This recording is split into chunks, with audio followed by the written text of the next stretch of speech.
다른 거는 안 남아도 먼 날 인생의 고난의 길에 접어들었을 때, 또 살다가 참 힘들었을 때 그냥 꿈속에서라도 말씀 잘 듣고 순종하겠습니다, 말이라도 한마디 기억났으면 좋겠다 하는 의미에서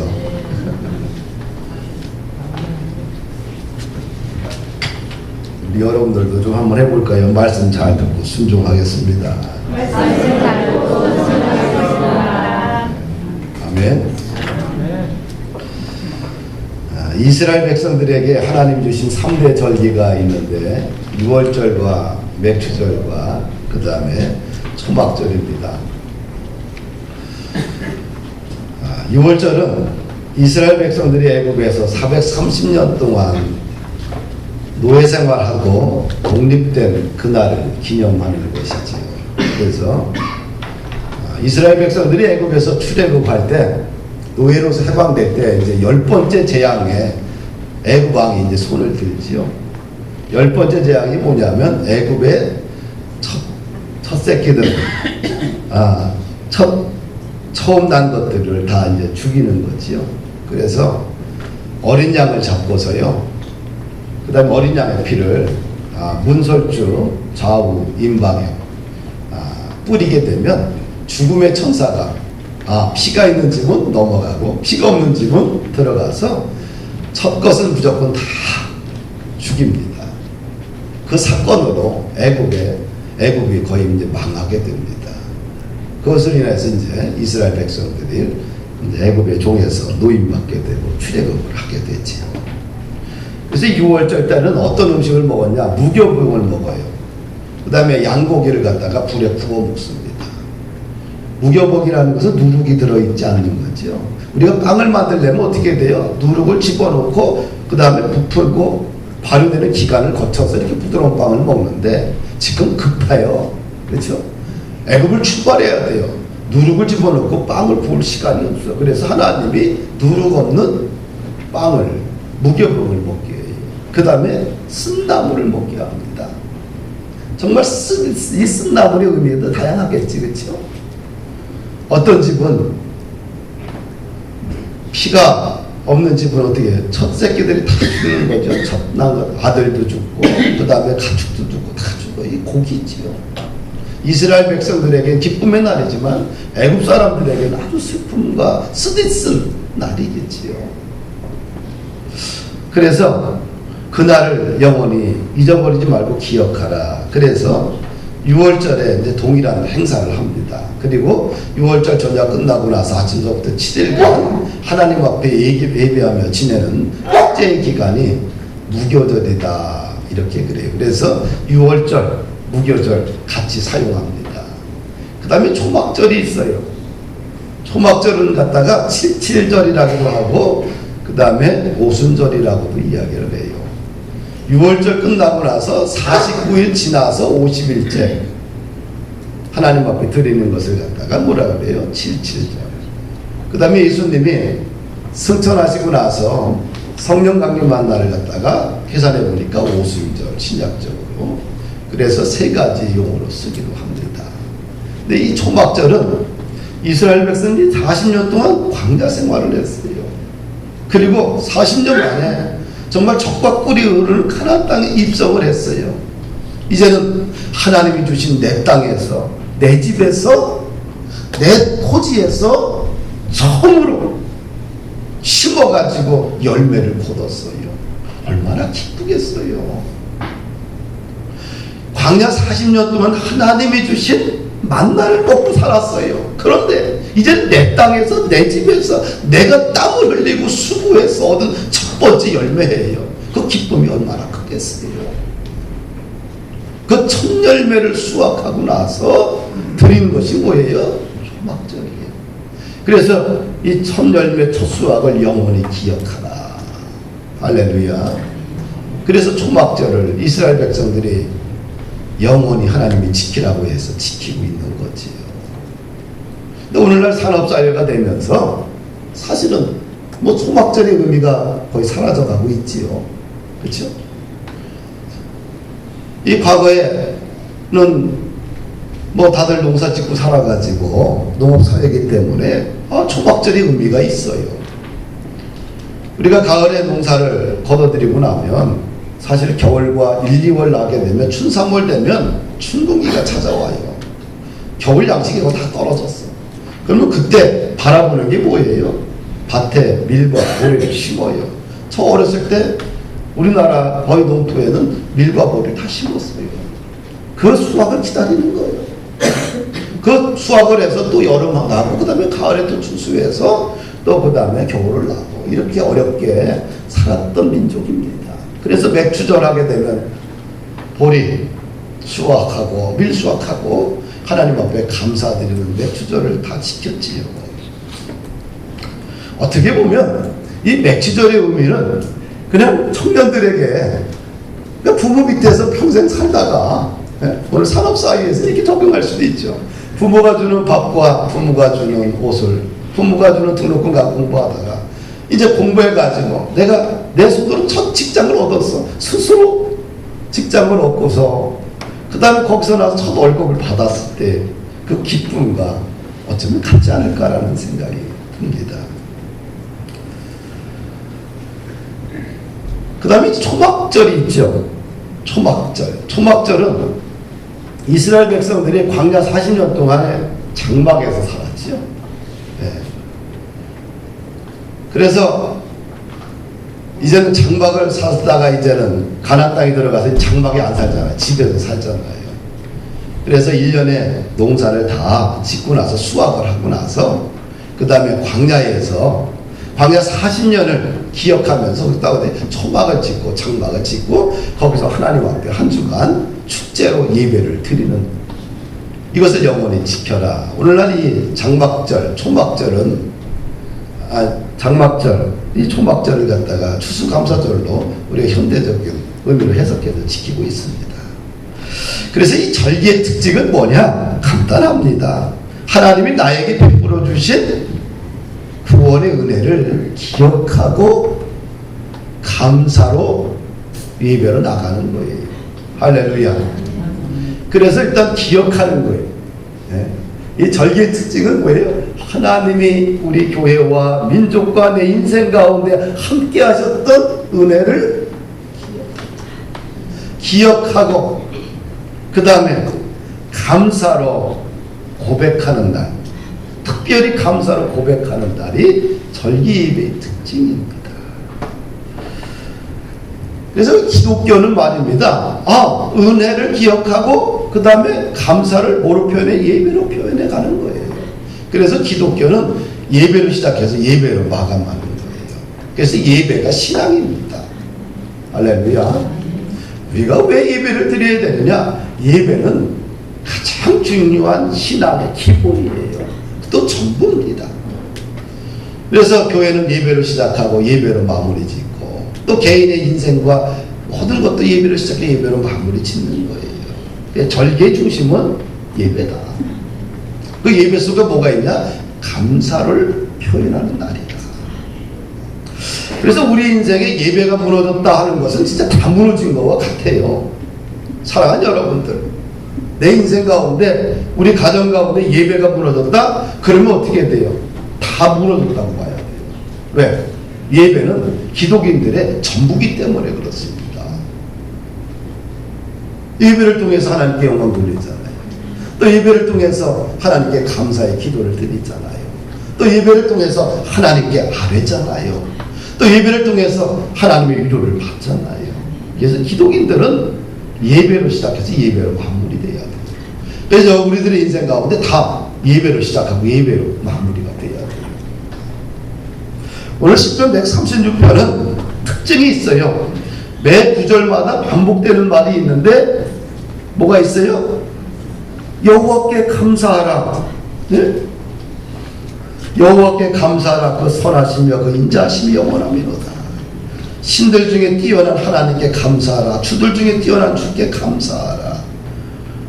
홀로 큰 기이한 일을 행하신 이에게 감사하라. 애굽의 장자를 치신 하나님께 감사하라. 홍해 바다를 가르신 하나님께 감사하라. 이스라엘 백성들을 그 가운데 인도하신 하나님께 감사하라. 바로와 그 군대를 홍해에 엎드러뜨리신 하나님께 감사하라. 유명한 왕들을 죽이신 이에게 감사하라. 아모리 왕 시온을 죽이신 이에게 감사하라. 그들의 땅을 기업으로 주신 이에게 감사하라. 우리를 비천한 가운데서도 기억해 주신 이에게 감사하라. 우리를 우리의 대적에게서 건지신 이에게 감사하라. 모든 육체에게 먹을 것을 주신 이에게 감사하라. 하늘의 하나님께 감사하라. 참 감사의 제목도 참 놀랍습니다. 우리가 맥주 감사절을 뒤돌아보면서 좀 해야 될 것이 뭐냐면, 그래도 좀 내 인생 가운데 그래도 하나님 함께 줬던 감사의 제목들을 좀 찾아서 하나님 앞에 고백하는 게 더 의미 있지 않나 하는 생각이 들어요. 10명의 나병 환자들, 한센병자들이 예수님을 보고 큰 소리로 부르짖습니다. 예수 선생님이여, 우리를 불쌍히 여기다가 애절하게 소리를 높여 간구합니다. 예수님께서 그들의 애절함을 보시고 불쌍히 여기시고 말씀하십니다. 가서 제사장들에게 너의 몸을 보이라. 그들이 가다가 깨끗함을 받습니다. 나병이 말씀으로 치료받았습니다. 얼마나 큰 기쁨이에요. 천영입니다. 나병이 걸리게 되면 집에서는 떨어져서 혼자 움막에서 살게 돼요. 나병촌에서 살게 됩니다. 절대로 그들은 정상적인 사람들의 삶 가운데 들어올 수가 없어요. 외롭지요. 가족도 못 보지요. 맛있는 식사도 함께 사람들과 나누지 못하지요. 모든 것이 소외되고 단절되고 얼마나 큰 고통이겠어요. 무엇보다 떳떳하게 사람들과 어울릴 수 없습니다.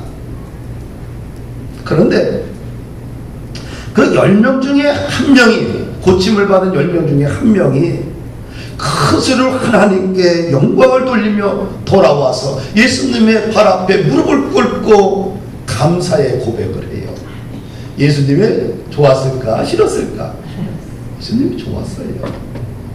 야, 10명이 깨끗함을 받았는데 그 9은 다 어디 갔느냐? 이방인 외에는 하나님께 영광을 돌리러 돌아온 자들이 없구나. 그러면서 그 한 명에게 말합니다. 일어나 가라. 내 믿음이 너를 구원하였느니라. 할렐루야. 이 사마리아인의 이 모습을 보면서 한 가지 우리가 실천할 것이 있는데, 신앙이란 뭐냐? 감사를 마음으로 표현하는 겁니다. 감사합니다. 고맙습니다. 이 마음의 표현, 이것이 참 중요하다. 인간관계를 기름지게 하고 인간관계를 아주 풍성하게 하는 단어가 있다고 한다면 고맙습니다, 감사합니다라는 말이 아닌가. 우리는 이 세계 모든 나라 사람들이 동일하게 쓰는 언어가 있어요.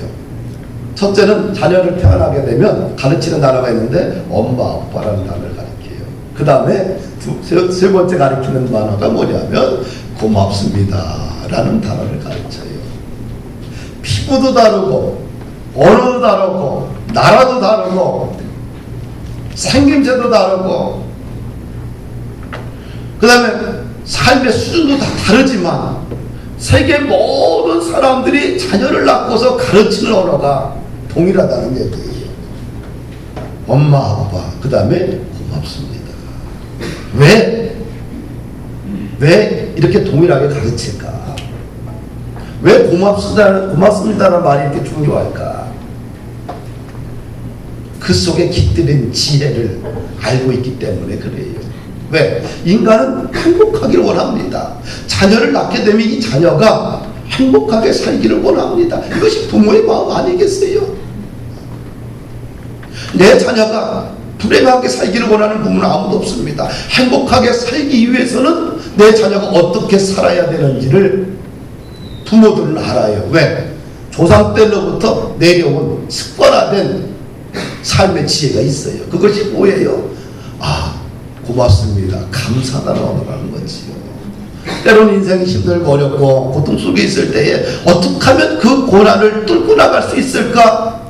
그 단어는 다른 데 있는 것이 아니라 고맙습니다, 감사합니다라는 언어 속에 인생을 헤쳐나가는 삶의 지혜가 있다는 것을 부모들은 학습되어 온 거 아니겠어요? 그래서 그 언어를 가르치는 겁니다.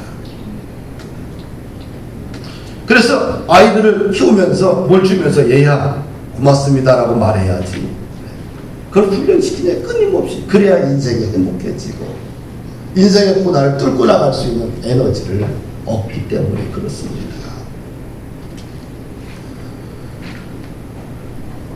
0.3초의 기적 감사의 힘이란 책에 보면 첫 장에 이런 예화가 나와요.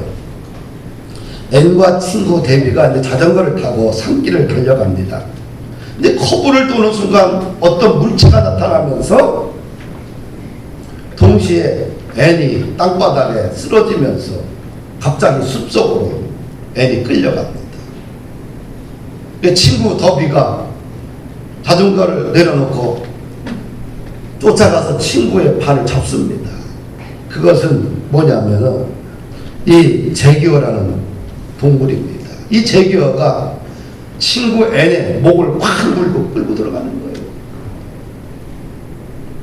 힘을 다면서 이 친구 더비가 소리치면서 친구의 발을 잡아 끌어잡아야 당장날 힘이 없어요. 점점 숲속으로 끌려 들어갑니다. 이제 앤이라는 친구가 숨이 이제 끊어져 가고 있어요. 의식이 점점 가물가물해집니다. 그럴 때 그 속안에서 뭔가 이렇게 죽으면 안 되겠다라는 강한 열망이 생기면서 온 힘을 다해서 밀쳐냈는데 제기어가 놀라서 물었던 목을 놓게 돼요. 그리고 자전거 타고 갔던 어떤 남자들 3명이 소리치고 있습니다. 그러면서 이제 의식을 잃으면서 병원에서 이제 수술받고 깨어나게 돼요. 수술받고 깨어나면서 처음으로 했던 언어가 뭐냐면 남편을 향해서 고맙습니다 이런 말을 했어요. 자기가 의식을 잃어가면서 이것이 마지막이라는 순간 의식을 잃어가면서 그래도 내가 그때 죽어가면 순간에 그런 생각을 했다고 그래요. 아, 갑자기 남편이 얼굴이 떠올랐대요. 사랑하는 남편 5일만 있으면 결혼기념일인데 한 번도 자기에게 잘해준 남편에게 고맙다는 말을 못했다는 거예요.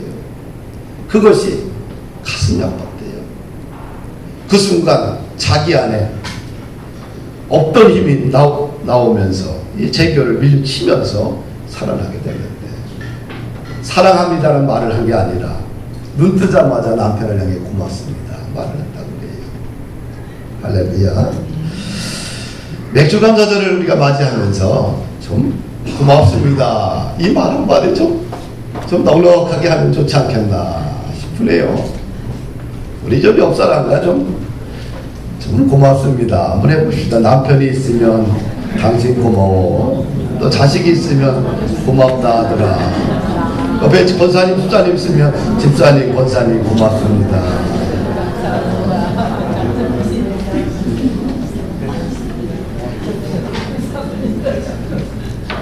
하여튼간 이 고맙습니다와 감사합니다라는 이 언어가 가지고 있는 능력은 하나님이 인간에게 주신 고난을 이길 수 있는 가장 중요한 DNA가 아닌가라는 생각을 가져요.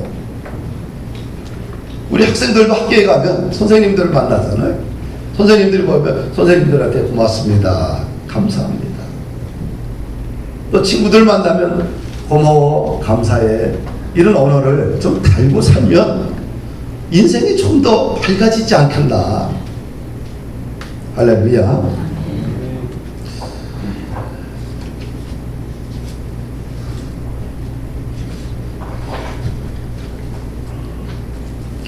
그 다음에 이제 또 한 가지 느끼는 것은 뭐냐면 감사는 더 큰 기적을 좀 가져오지 않는가. 10명의 그 문둥병자들은 목만 치료받았지만 근데 한 명의 사마리아인은 어떻게 돼요? 감사와 고마움을 표현하고 나서 영혼까지 구원받은 것을 보게 돼요. 내 믿음이 너를 구원하였다. 그래서 이 감사라는 것은 끊임없이 자신의 인생을 좀 충만하게 하는 에너지를 만들어내요. 그래서 우리 교회에서는 성도들이 서로가 향해서 고맙습니다, 감사합니다, 장로님 고마워요, 또 권사님 감사합니다, 집사님 감사해요, 이런 에너지를 만들어내는 이것이 신앙이다. 그래서 서로를 향해서 좀 감사의 메시지, 고마움의 메시지를 점점 주고받을 때 교회는 교회다워지고 가정은 가정다워지고 사회는 좀 따뜻해지지 않겠는가. 어떤 청년이 패밀리 레스토랑에서 이제 웨이터 보조로 일하게 됩니다. 근데 웨이터로서 훈련이 안 돼갖고 정식 웨이터를 쓸 수가 없어요. 그래서 식당에서 그가 하는 일이 뭐냐면 청소하고 테이블 가는 거예요. 근데 그가 왜 식당에서 일하게 됐냐면 이 값싼 오토바이 한 대를 사기 위해서예요. 왜? 이 젊은 자기 친구들은 왜 오토바이를 사가지고 뒤에 여자친구를 탁 태우고 다니는 게 너무 보기 좋은 거예요. 그래서 열심히 일을 해서 오토바이를 한 대 사야 되겠다. 그리고 오토바이를 사고 나서 식당을 때려쳐야 되겠다. 근데 그렇게 이제 식당에서 일하기 시작했는데 그 식당에서 그렇게 일한 것이 그의 인생을 180도로 바꿔놓게 됩니다. 웨이터 일을 하기 전까지 동네 건달에 불과했어요. 이제 고등학교 졸업하고 집에서 빈둥빈둥거리며 놉니다. 또 품행이 좋지 않은 친구들과 또 함께 지내고요. 또 때로는 집에 돈을 훔쳐가지고 시내에서 방황하고 그 돈을 다 허비합니다. 그리고 내면 속에는 뭔지 모르게 분노로 가득 차 있습니다. 성공의 길에 들어서 친구들을 보게 되면 아주 부럽고, 그리고 속에서 분노가 일어납니다. 절망에 빠져서 어머니한테 반항도 하고 자신의 인생을 낭비하며 삽니다. 근데 식당에서 일하기 전까지 이 청년은 그냥 시간을 낭비하면서 자신을 학대하면서 살았지요. 또 식당에 보조 일을 하는 것도 굉장히 창피하게 생각합니다. 자신은 그런 일을 할 사람이 아니다. 나는 이런 일과 어울리지 않는 사람이라고 늘 생각을 했습니다. 자존심 때문에 그렇지요. 그래서 그가 하루하루 견딜 수 있었던 것은 오토바이를 살 때까지입니다. 근데 접시를 깨뜨리지 않고 한 번에 4개씩 나누는 것을 보고 이제 그가 이제는 정식 웨이터로 승진됩니다. 그래서 오토바이를 다 살 때가 된, 이제 살 만큼 돈을 저축했는데 불구하고 식당을 간두지 않아요. 어느 날 식당에서 여자 종업원이 까다로운 손님과 말다툼하다가 말실수를 합니다. 그러고 나서 식당이 시끄러워져요. 그날 이제 총지배인이 모든 종업원들을 불러놓고 3가지를 부탁을 해요. 고객에게 진심으로 감사하라. 고객이 우리에게 월급을 준다. 그것만으로도 감사할 이유가 충분하다. 3번째, 고객이 이기에 우리가 즐겁다. 고객에게 진심으로 감사할수록 나의 미래가 밝아진다. 이 청년이 이 3가지의 말을 듣고 그러면서 이 말을 이제 마음에 새깁니다. 무례한 손님을 만나거나 말썽꾸러기 아이들을 대할 때 마음속으로 3가지 감사 원칙을 마음속으로 다 변해요. 마음으로 계속 생각합니다. 오토바이를 구입할 돈을 충분히 저축했음에도 불구하고 식당 일을 그만두지 않습니다. 오히려 식당 일에 흠뻑 빠져요. 고객들의 인기 투표에 매달 그가 1위를 차지하고요. 그를 칭찬하는 엽서와 메모가 사장의 책상 위에 수북이 쌓입니다. 청년은 고객들에게 더욱 고마움을 느끼게 돼요. 이게 사장님의 배려로 야간대학에 이제 진학해서 경영학을 공부하고요. 학위를 땄을 때는 부지배인으로 승진합니다. 그 다음에 식당 일을 그만두고 경영대학원에 입학을 했고요. 그 다음에 결혼을 하고 석사학위를 취득하고 나서 많은 좋은 기업에서 그를 콜합니다. 이 값싼 오토바이 하나를 장만하기 위해서 식당에 그가 취업을 했지만 그 취업한 결과 건달의 청년의 인생을 그 다음에 버리게 되고, 그 다음에 굴지에 대기업에서 CEO로 그가 성공한 삶을 살아가는 것을 보게 됩니다. 그가 말합니다. 많은 사람들이 식당 일을 끝나고 쉬는 시간에 불평불만하고 살았대요.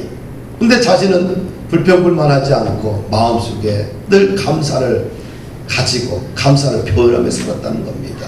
그랬는데 시간이 흐르고 나서 자신의 인생이 이렇게 바뀌었다. 자기는 웨이터 일을 하면서 자기가 마케팅 업무에 특별한 재능이 있다는 것을 깨달았다 그래요. 그러면서 그가 경영학을 공부하고 석사과정을 마치고 승승장구의 인생을 살아가는 것을 보게 됩니다. 이 정말로 감사합니다, 고맙습니다, 이 말 한마디가 인생을 바꿀까? 결론적으로 이야기하면 바뀐다는 거예요. 불평, 불만은 인생을 지옥으로 끌어가지만 감사합니다, 고맙습니다라는 말은 인생을 천국으로 인도한다. 분명히 바뀐다. 사랑하는 여러분들, 내 인생이 왜 안 바뀔까? 왜 내 인생은 맨날 이 모양 이 꼴일까? 라고 생각하는 분들도 참 많아요. 그러나 그런 분들이 좀 언어를 좀 바꿉시다. 감사합니다, 고맙습니다. 네? 그러면 어떻게 돼요? 자신의 내면이 밝아지지 않겠어요? 또한 뭐가 밝아질까요? 듣는 상대방이 기분 좋지 않겠어요? 그러다 보면 내 속에 성령님의 은혜로 에너지가 점점 생기지 않겠어요? 할렐루야. 따라합시다. 감사합니다. 감사합니다. 고맙습니다. 고맙습니다. 못된 남편에게도 고맙습니다. 감사합니다. 밥도 잘 안 해주는 아내에게를 향해서 당신이 살아줘서 고맙습니다. 감사합니다.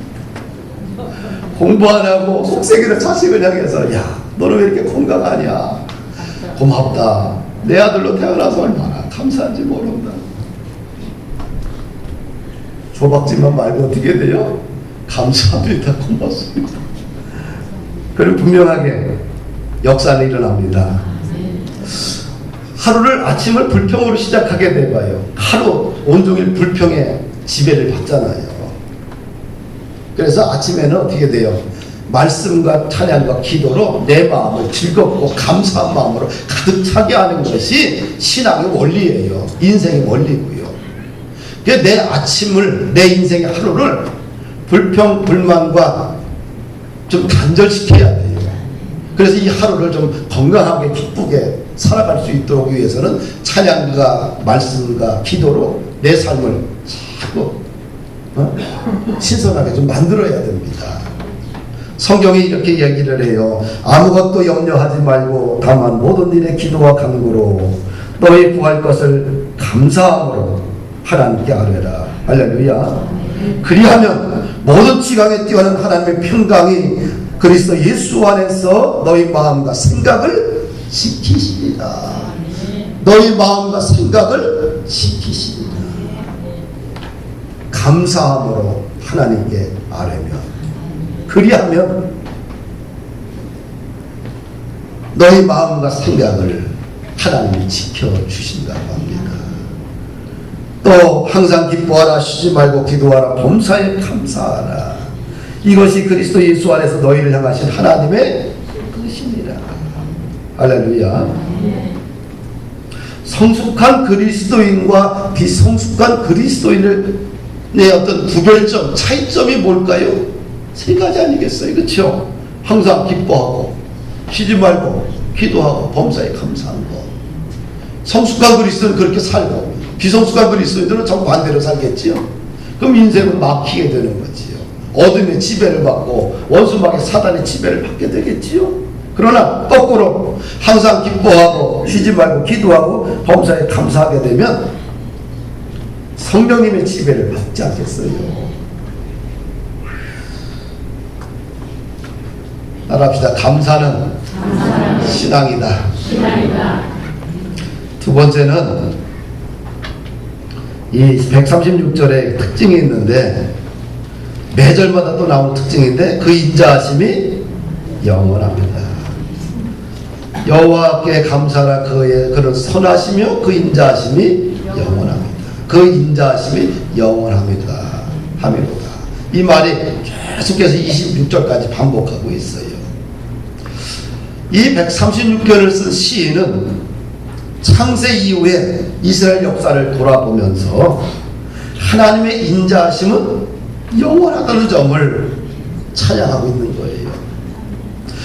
당신의 선택한 백성들을 철저하게 돌보시고 섭리하시고 인도하시고 통치하시고 또 일으켜 세우시고 치료하시고 도우시는 하나님, 그 하나님은 이 하나님의 인자하심이 영원하다. 할렐루야. 하나님은 선택한 자기 백성을 절대로 버리지 않습니다. 고아처럼 버려두지 않아요. 요한복음 14장 18절 보니까 내가 너희를 고와 같이 버려두지 아니하고 너희에게로 오리라. 하나님은 우리를 고아처럼 버려두지 않아요. 우리를 철저하게 보호하십니다.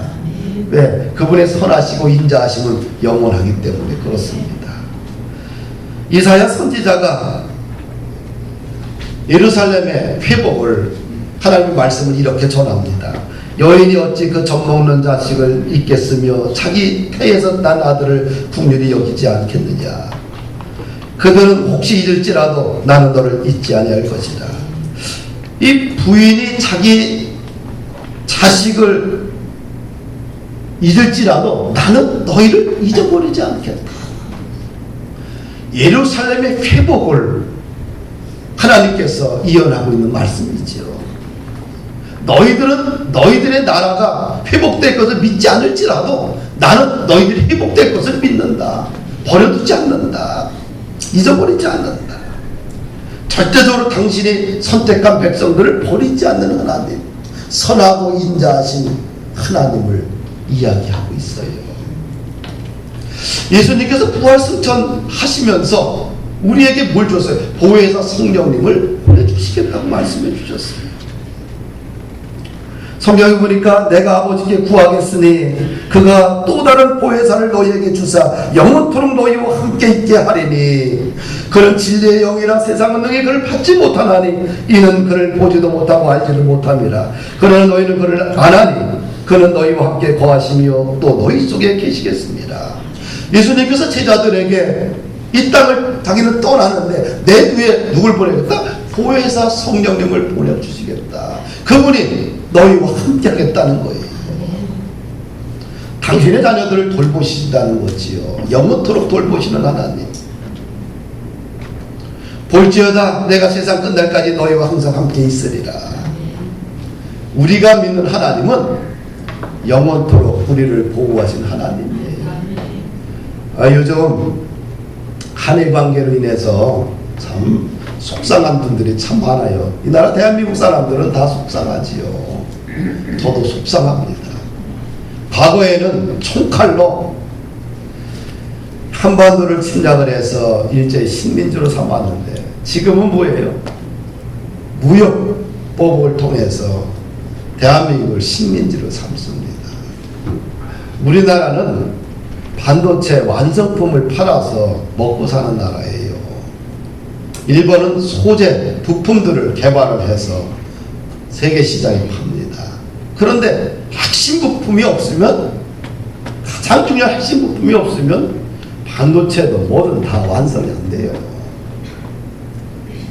참 목줄을 누가 짚고 있어요? 일본이 쥐고 있는 거예요. 참 과거의 감정 생각해보면 일본하고 절교하고 싶은데 어떻게 돼요? 그러다가는 어떻게 돼요? 대한민국의 미래는 없지요. 대한민국은 조그만 땅덩어리에 많은 인구가 삽니다. 수출해서 먹고 살아요. 이 전체적인 나라의 규모를 보면 중국의 7분의 1밖에 안 됩니다. 일본의 3분의 1밖에 안 돼요. 사실은. 이 나라가 살기 위해서는 어떻게 돼요? 죽으나 사나 너무 과거에 집착해서 시간 낭비하고 발목 잡을 게 아니라 일본하고도 친하게 지내야 돼요. 그래 안 그래요? 일본 사람들 봐요. 미국의 히로시마에 원자폭탄 2개를 맞아가지고 어떻게 돼요? 쑥대밭이 됐잖아요. 그리고 아직도 그 핵이란 물질에 의해서 고통받고 있는 사람 얼마나 많아요. 그럼에도 불구하고 미국 앞에 그냥 고개 팍 숙여요. 왜? 살아남기 위해서예요.